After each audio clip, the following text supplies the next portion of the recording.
Hi everyone, welcome to my channel. My name is Eve. This is Everyday Artist and welcome. And it is already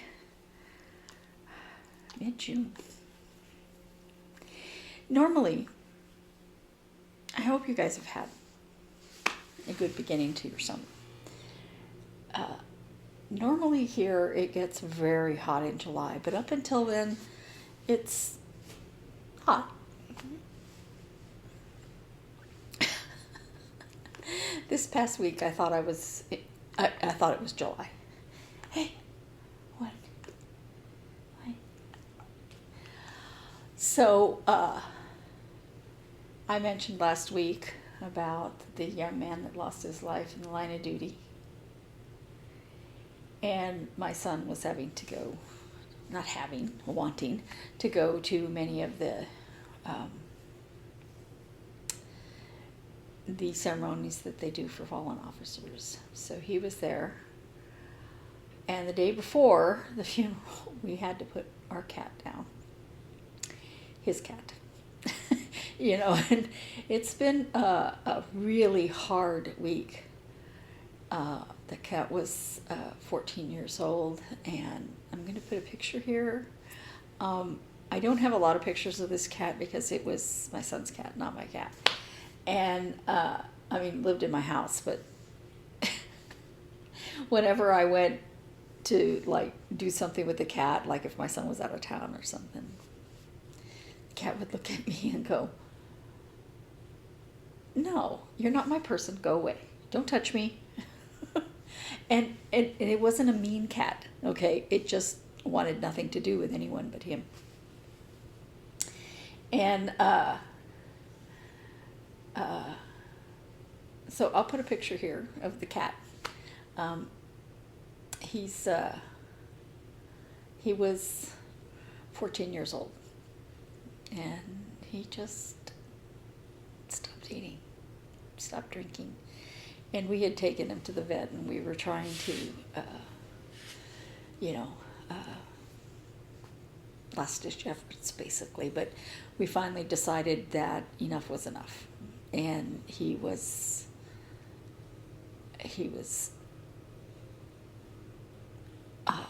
not enjoying his life anymore. So, it's weird because it was my son's cat, but made me so sad. And I was like, okay, when I say it was my son's cat, that doesn't mean it wasn't in the same house with me, okay?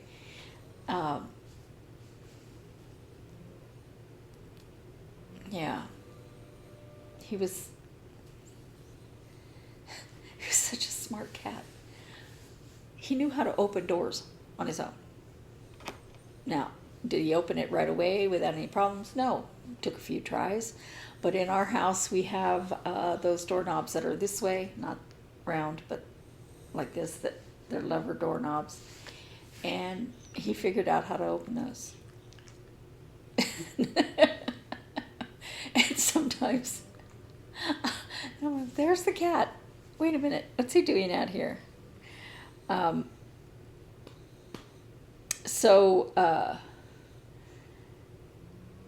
used to hearing him. I'm used to, all this stuff, and it was a hard weekend. But,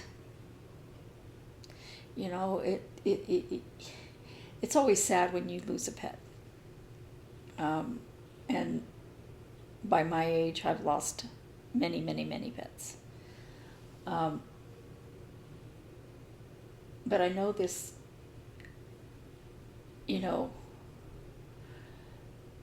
sometimes the kindest thing you can do is to let them go. And even though it's hard. And I was expressly told my vet, I said, I am not one who will try this and try that and try this other thing.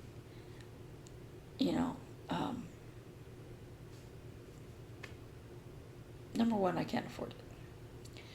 I thought about pet insurance, but I read the fine line, the fine print. It really doesn't pay for very much. And so I decided against it. I'm an insurance person. If there's insurance that is available, I will seriously consider it for very many things. Now, I don't get the free insurance from the bank that they send you, but overall,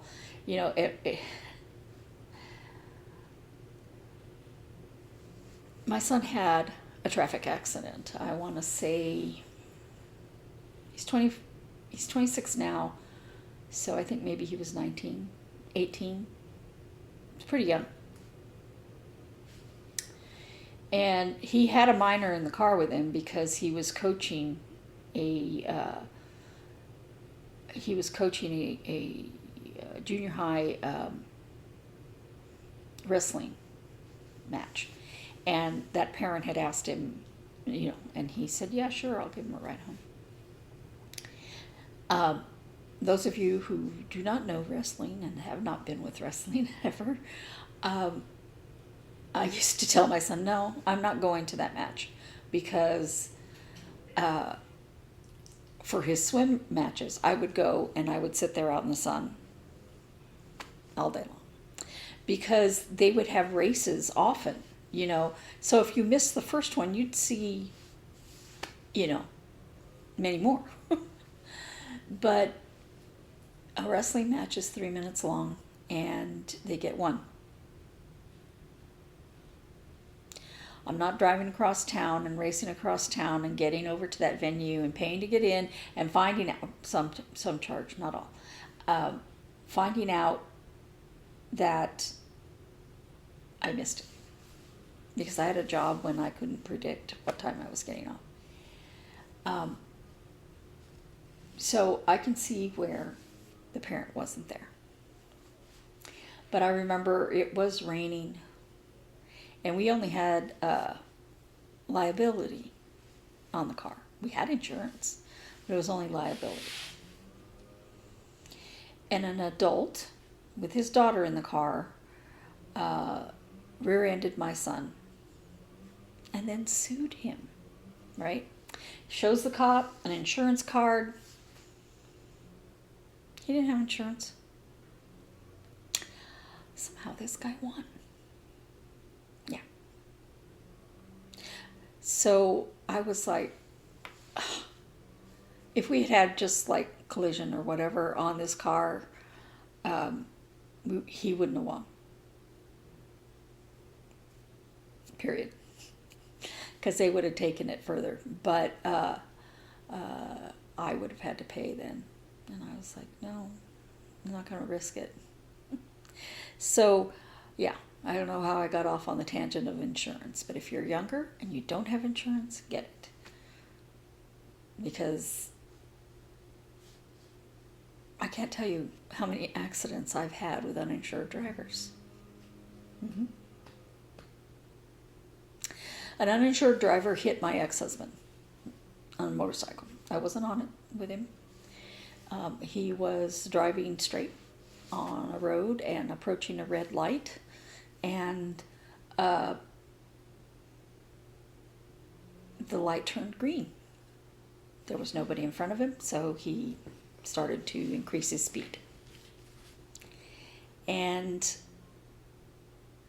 a car had come in between traffic. Well, while the cars were stopped at the light, in between traffic, and he hit her. Flew over the top of her car. Thank God. And landed on his wallet on the other side. And the lady had no insurance. And bent the fork on the bike. Of course, it was her fault because, she was making an illegal move.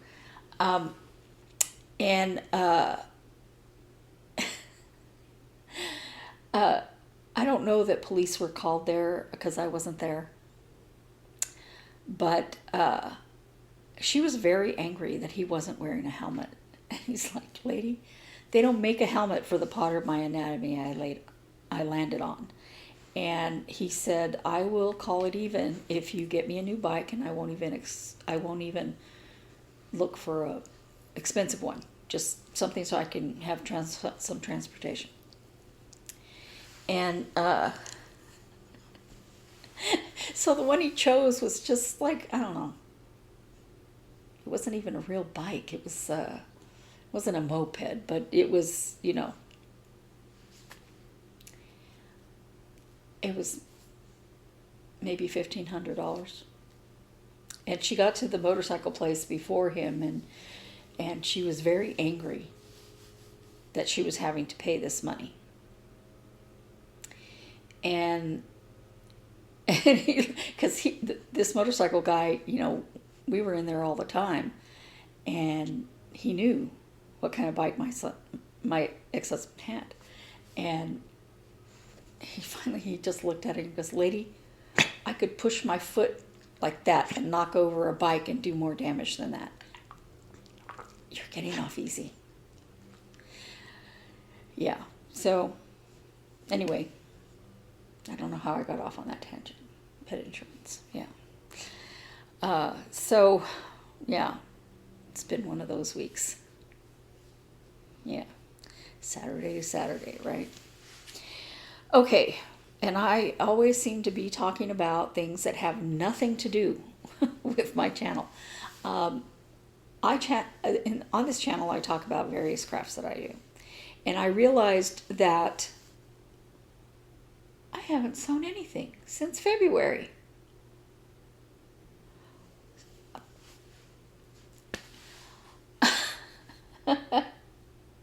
And I like sewing, so I don't know why I haven't. I haven't quilted. I haven't made any bags. I haven't sewn at all. And I don't know why. Just didn't want to. I haven't painted in months. I don't know. Probably longer than sewing. But I have done some cross stitch. So the first one I want to talk about, and this is going to be, other than my rant about insurance, this is going to be a very short,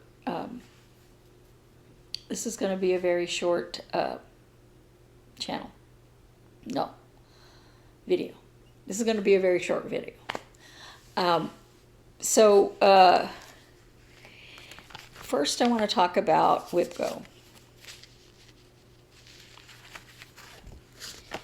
So one of my WithGo projects for this month is Tinymodernist, Phoenix Biscornu.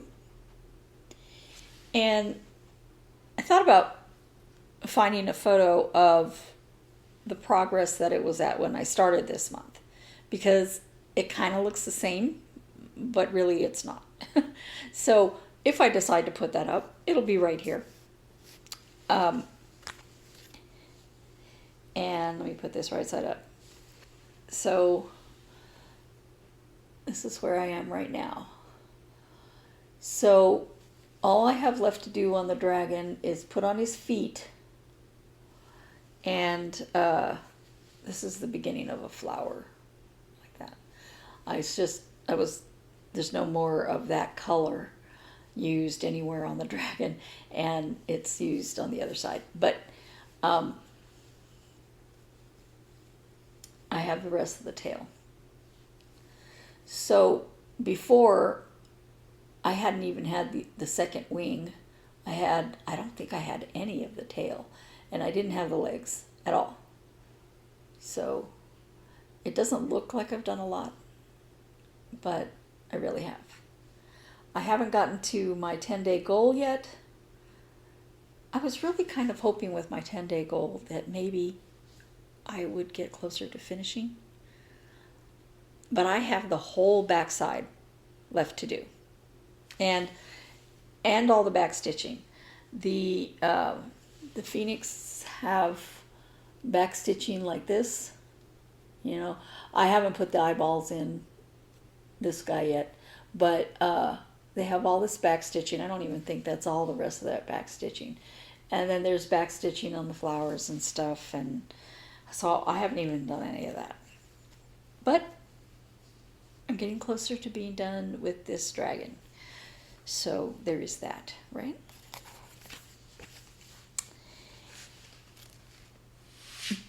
But the reason that I didn't work on it very much was Cross Stitch Camp. And this is the project that I chose for Cross Stitch Camp. And again, I don't know the designer's name. Ova Luna? I don't know. It'll be in the description. And it's 6 patterns. Here are the 6 patterns. Here's it's 6 patterns charted in one color. And when I purchased them, I thought they were charted in a particular blue because that's what the picture is. They're all blue.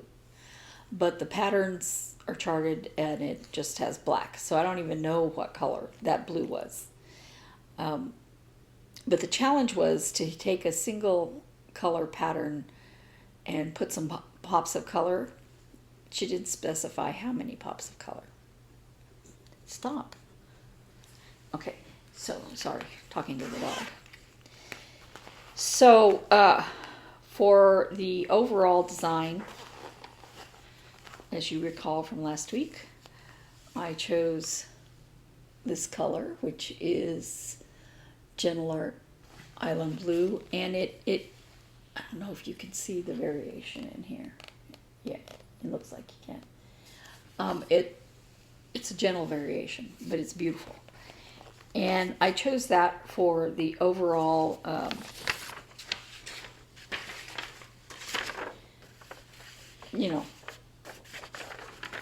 pattern.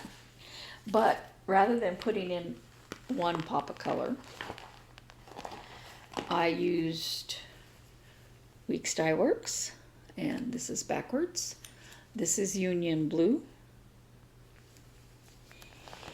And I used these 2 DMC colors. And I remember I picked these because they matched a color I needed in something. I don't remember what. And I was looking at DMC for the DMC alternative, or I think of a fancy floss, maybe. But I just chose them to match those colors. And those are the DMC numbers, if you're interested. This, I have loved working with it. So if your pattern calls for a fancy floss, you can look for these. They're not the general DMC variegated floss. They're something different. And you'll see how beautiful. I loved working with them. They're easy to work with. And my dog is itchy. Sorry. And she's not supposed to scratch. They're easy to work with. And look at that variation on there. Isn't that good? Isn't that pretty? So I couldn't put this down until I got to the border. The border's kind of tedious, but it's beautiful. I don't mind the border. I mean, I think it's pretty, but yeah, doing the same thing over and over and over again and making sure that you're doing it right. So I have one more bubble to put in somewhere, I think over here. But I thought, you know what, I'm just going to do it when I get around there with the border. I would have sat there and finished it. And I realized, you know what, I haven't worked on anything. I think I didn't pick up anything else. Okay, June 1st was Saturday, and stop. I know it itches, but you need to stop, okay? June 1st was Saturday, and I think I worked on that exclusively until Thursday, something like that. Yeah, so I finally said, I really should work on something else a little bit. I still keep plugging away at the border, but like I said, I like those. I might pick up more, I think. And I've worked with the other DMC variegated flosses, and they're a little bit more, what is the word I want to use? The colors, it goes on longer than what I like. How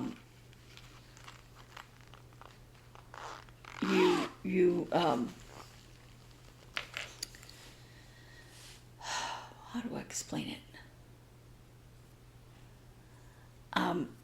You saw in very short amount of space the different colors, like on the Seahorse. It would have been a lot longer of one, the lighter or the darker, and it's much harder when you're using that to start a new thread to make sure that you're starting. Okay, so you're separating out two threads, right? And you have to keep track of, did I start with the dark one end or the light end or whatever, you know. So when you finish, you want to start again with whatever color matches where you finished. And so theoretically, let's say this end is dark and this end is light. Theoretically, the next thread, you start with the light end and go to the dark end, because you'll get it won't be a stark change. And I don't know why they're different. I don't know how they have a different one. I don't even know if they still sell them. Okay, because I picked those up a while back, and they come in a little plastic sleeve. They're not just in the regular skein. So yeah, I love the way that's coming out, and I think I'm going to enjoy doing the whole series of those. I may not start on it right away, but I'm already going, okay, now how am I going to do next month's challenge? Let's see. Because that one is taking a full color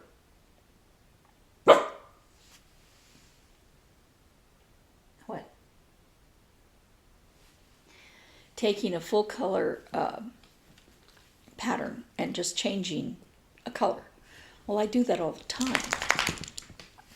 So I have to figure out which one I haven't started that I intend to do that on.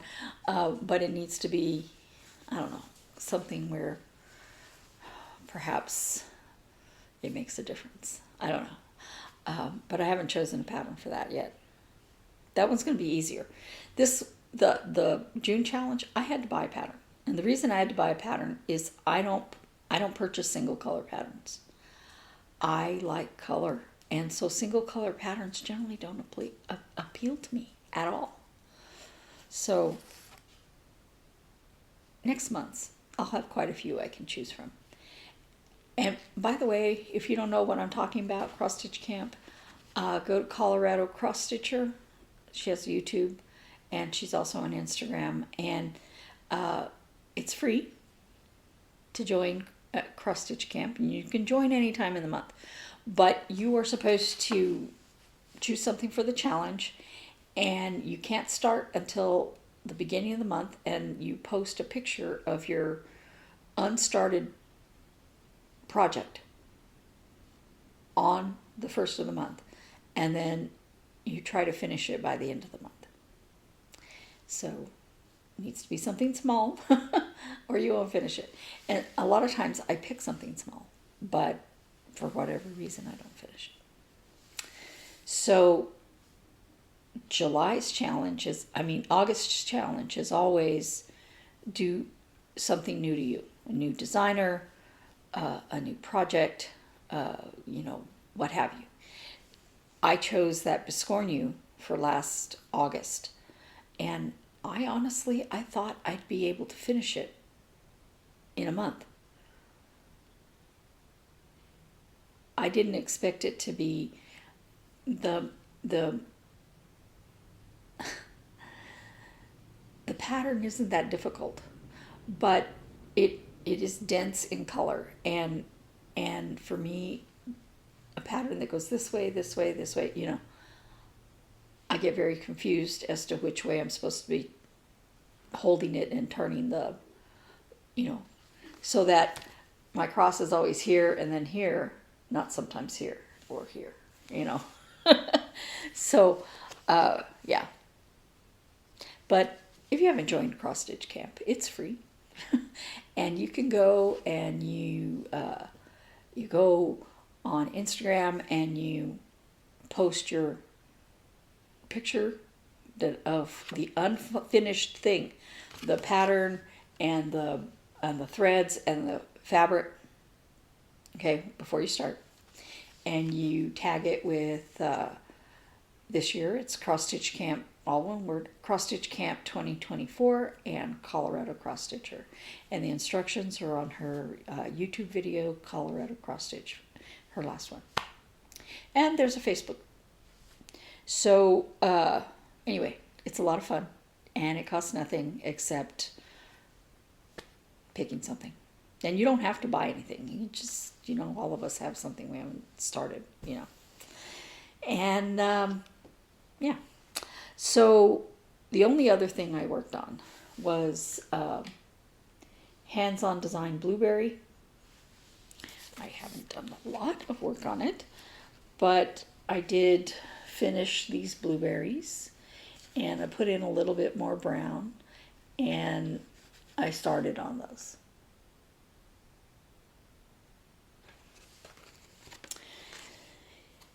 I just wanted to have said I did something besides cross-stitching and whipco.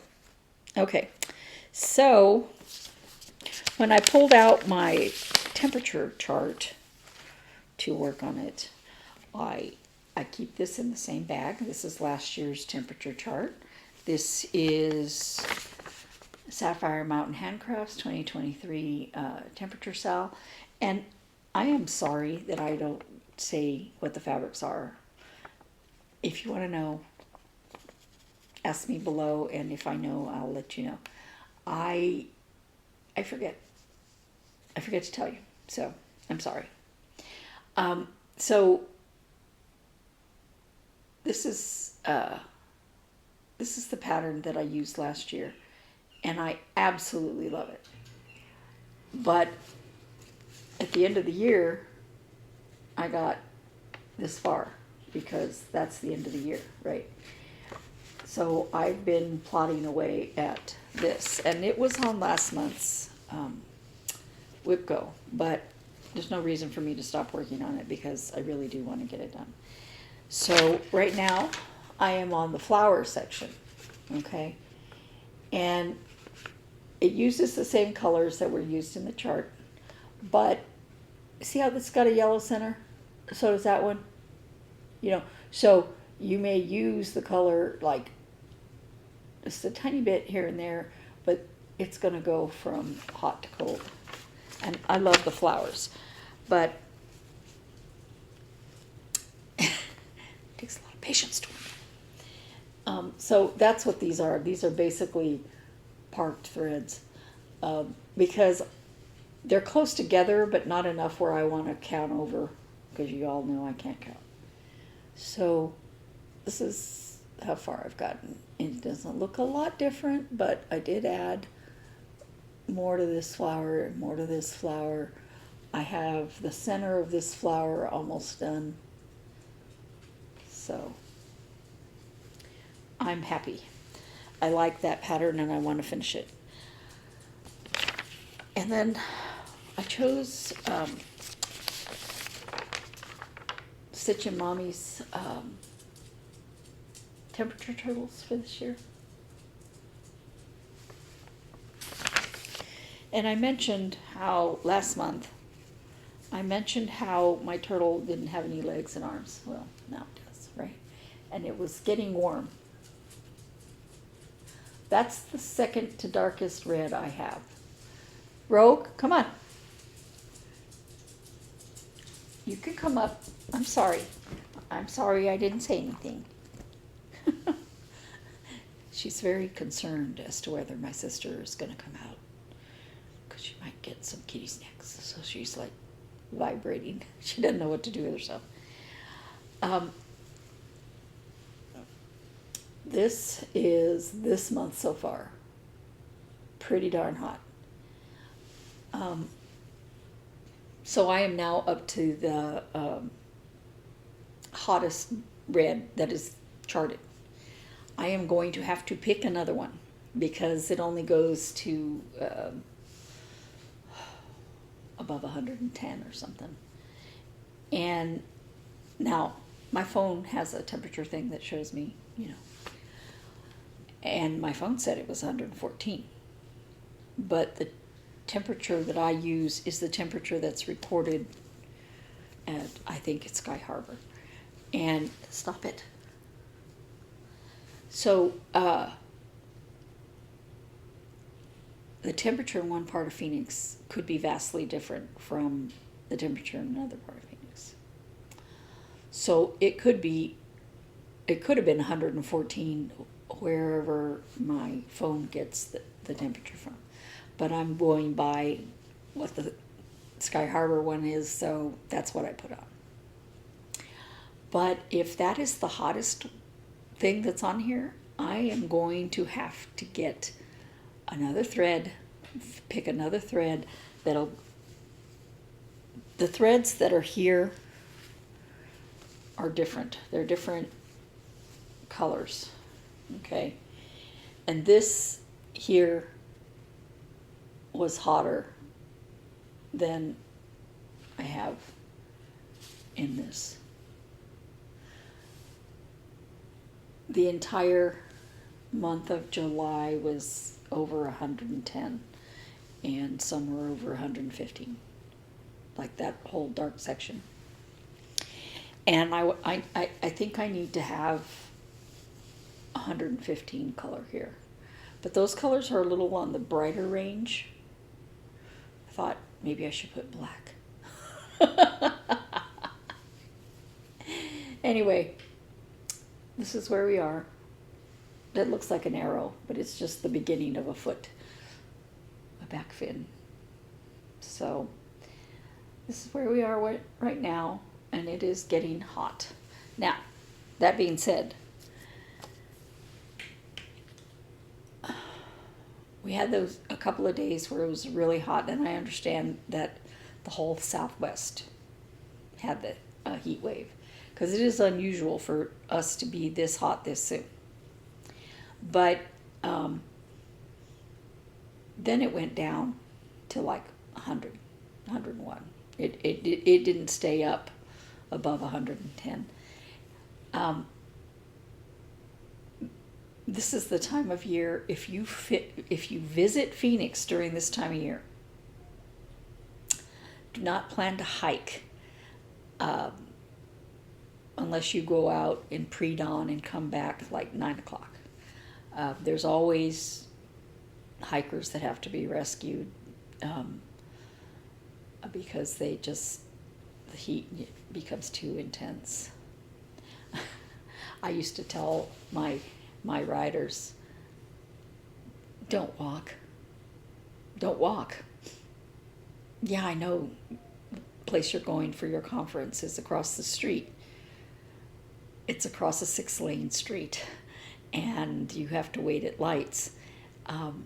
If you're going to walk, make sure you take lots of water, because the sun here is so intense.